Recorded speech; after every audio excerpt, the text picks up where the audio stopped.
धर्मदासश्च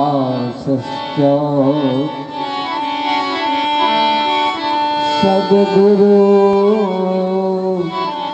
पुरुषोत्तम साहेब जते गोटे बैठल छी सने घटा हजूर साहब सदगुरु स्वरूप सभक आत्मा के हम नमन करी और सदगुरु के शब्द कुछ ये प्राप्त है अपने के सामने रख रहा हमर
करिया तोरा में हो रहा हो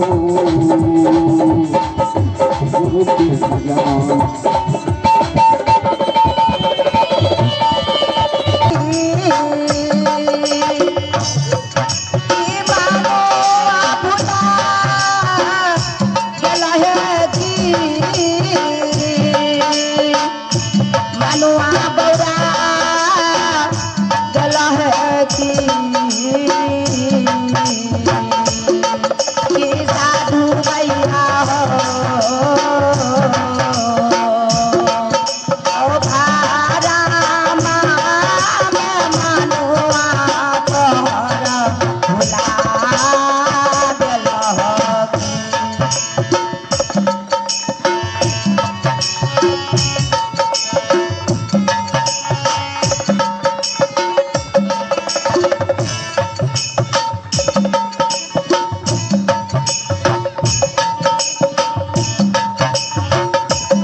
सतगुरुदेव स्वामी ओ साहेब ओ साहेब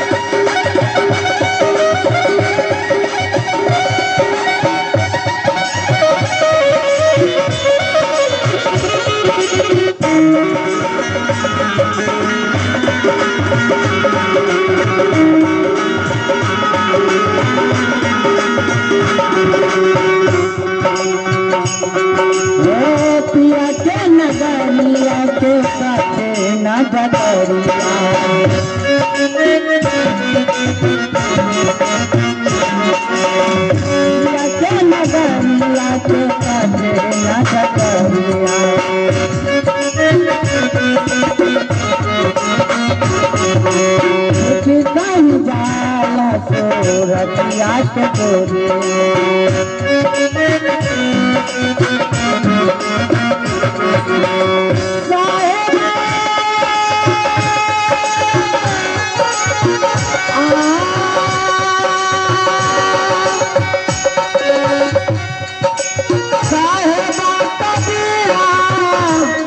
विचार करूं जे जहिना आज सियाराम साहेब आज सदगुरु देव के द्वारा जुलूस निकालखिन हन, समाधि केलखिन हन, तहिना हम अहाँ करू।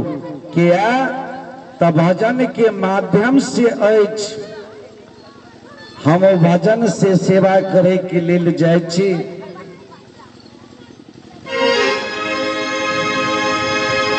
एक दिन छोड़ के, एक दिन छोड़ के सब कुछ है जाना, किसी से कोई बैर न करे। एक दिन छोड़ के सब कुछ है जाना, किसी से कोई बैर न करे।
चिट्ठी है जाना, ना तो किसी को दिल को दुखाना।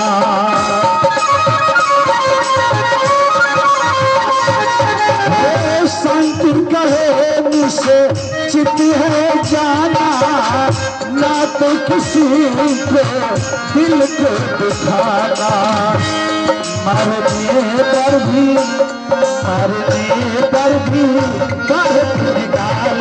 वो कुछ शब्द आप सबके समक्ष रखूंगी कि अभी की पीढ़ी का साखी पाती दोहा का नाम जितना बार लो उतना अच्छा होता है। इसी वजह से हर एक सत्संग में, हर एक प्रवचन में पहले कबीर साहब का साखी लेने से मुझे क्या होता है कि उन साखियों को बोलते हुए उसका मतलब जब मेरे दिमाग में आता है, तब मुझे अंदर ही अंदर अपने आप ही हौसला मिलता है कि जब कबीर साहब ऐसी बातें बोल सकते हैं तो हम सब क्यों नहीं बोल सकते।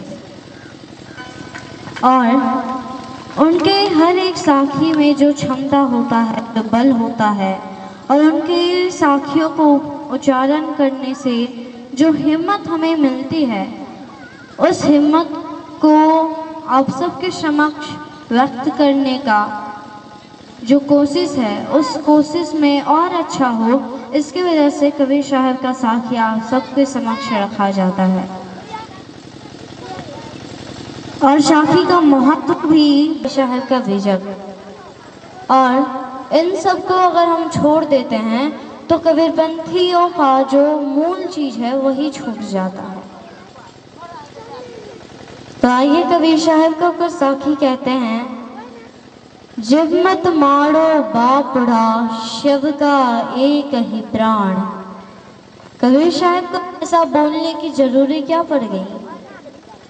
हम सब मानव हैं, हमारे पास दिमाग है, सोचने की क्षमता है, तो कबीर साहब को ये हमें समझाने की ज़रूरत क्या पड़ गई। और सोचिए कि कबीर साहब के एक शब्द में कितना ज़्यादा क्षमता था। जिव मत मारो बापुड़ा, वो हम सबको एक बापुड़ा के पहचान से पहचान करवाते हैं कि हम सब मनुष्य हैं, हम सबको समझाते हैं। शुरू में ही हम सब उनके हर एक साखी बाती में जितना क्षमता है, जितना बल है, उतना किसी के भी भजन में क्षमता नहीं है। हर एक व्यक्ति अन्य धर्म में, इसको अन्यथा मत लीजिएगा, लेकिन अन्य धर्म में भी इतना अच्छे तरीके से किसी भी चीज को व्याख्या नहीं किया गया है। कबीर साहब का साखी में आगे से ही व्याख्या हो चुका होता है और कबीर साहब की बातों को हमें गहराई से जानने की कोशिश करनी पड़ती है। आज के जनरेशन में ये कि हम क्या दे सकते हैं इस समाज को, हमारे तरफ से कितना मदद हो सकता है इस समाज को। क्योंकि वो व्यक्ति 4 बजे उठ के पर्वत पे जो सन्यासी लोग ध्यान साधना करते हैं, उनका मेहनत है कि उन्होंने इस देश को, इस जमीन को, इस धरती को शांत बनाए रखा है। आज मोदी सरकार इतना चैन से कैसे बैठ रहे हैं? कोई उनके नीचे भी बहुत मेहनत कर रहा है, लेकिन उनका नाम फ्रंट लाइन पे नहीं है, लेकिन उनके नीचे बहुत सारे जनता, बहुत सारे लोग काम कर रहे हैं। अगर सब कुछ का व्यवस्था है और खाना का व्यवस्था नहीं है, तो हम उसको क्या कहते हैं कि खाने नहीं चाहिए। हर एक चीज एक दूसरे से जुड़ा हुआ है, इसीलिए, और वो आज भी अमर है, उनका नाम आज भी अमर है। और हम हैं जो आज जी रहे हैं, कल को मर जाएंगे, हमारा नाम और निशान इस दुनिया से हट जाए। एक जनरेशन से 2 जनरेशन गया, हमारा नाम खत्म। लेकिन हमें ऐसा कर्म करके जाना है कि ये दुनिया हमारी नाम याद रखे। स्वामी प्रपन्नाचार्य किताबों में बताया जाता है, इनका इतिहास है। इस गांव में अगर एक बच्चा है, वो बच्चा, उसका परिवार खेती पाती करके जीता है और वो किरात धर्म से बिलोंग करता है, और उस बच्चे के मम्मी पापा खेती पाती करते हैं, उस बच्चे को भी गरीबी में जीना पड़ा। उसने 30 वर्ष के उम्र तक पढ़ाई लिखाई को छुआ भी नहीं, लेकिन उसका मन संस्कृत तरफ था और 30 वर्ष के उम्र में जाके उसने शुरू किया पढ़ना। 31 वर्ष के उम्र में उस व्यक्ति ने कखारा सीखा, जो हम लोग कखा सीखते हैं ना, वो सीखा, पढ़ा। 1 से लेके उन्होंने अपने जीवन में पढ़ाई करते गए। संस्कृत के विद्वान, महाविद्वान स्वामी प्रपन्नाचार्य, और उन्होंने पीएचडी किया हुआ है संस्कृत में, फिर इंग्लिश उन्होंने पीएचडी किया हुआ है। जिस व्यक्ति ने गरीबी के कारण पढ़ नहीं पाया, वो व्यक्ति, अगर उसके अंदर जुनून था पढ़ने का, तो वो 30 वर्ष के उम्र में उसने 1 क्लास में नाम लिखाया, और एक महिला थी जिसने उसको कखारा से उतना ऊपर तक पहुंचाया पढ़ाई में, शिक्षा में। तो वो मरेगा, वो तय है, लेकिन वो मर तो गया, लेकिन अपना नाम छोड़ के गया, जो कि कल के दिन में भी हमारे आने वाले पीढ़ी, हमारे आने वाले बच्चे भी पढ़ेंगे। उसी तरीके से आज अगर हम कोई काम करते हैं तो वो हमारे आगे की जनरेशन के पास भी जाएगा। जैसे आज ये भारत इतना स्वतंत्र है, तो कल को किसी ने जंग में लड़ाई भी किया है, एक कहानी था इंग्लिश बुक में, मेरे इंग्लिश बुक में इसी बार, कि एक व्यक्ति थे, उनका नाम तो नहीं पढ़ा आई थिंक। उस व्यक्ति ने जब वो जवान था तो उसने सोचा कि मैं इस पूरे दुनिया को बदल दूंगा। वो पूरा दुनिया को बदलने निकला, वो पूरा दुनिया को सिखाने निकला। सिखाता गया, कोई उसका बात नहीं मान रहा था। तो वो अपने राज्य में आया, अपने देश में आया। उसने सोचा कोई बात नहीं, दुनिया नहीं संभाल सका तो कम से कम अपना देश तो संभाल लो। तो अपने देश में आया, उसका अपना देश भी नहीं समझा। फिर वो अपने समाज में आया, अपनी कम्युनिटी में आया। तब तक वो थोड़ा थोड़ा बूढ़ा होता जा रहा था, 30-35 वर्ष का, 40 वर्ष का होते जा रहा था। वो प्रवचन देने का काम कर। आपके बच्चे को आप कोई ऑर्डर दो तो आपके बच्चे मानेंगे? नहीं मानेंगे। आपके पोता पोती को दो तो मानेंगे? नहीं मानेंगे। वैसे ही उनका परिवार भी उनका बात मानना छोड़ चुका था। फिर उन्होंने सोचा मैं अपने आप को बदल सकता हूँ, लेकिन बुढ़ापे में अपने आप को बदल सकते हैं आप? नहीं बदल सकते।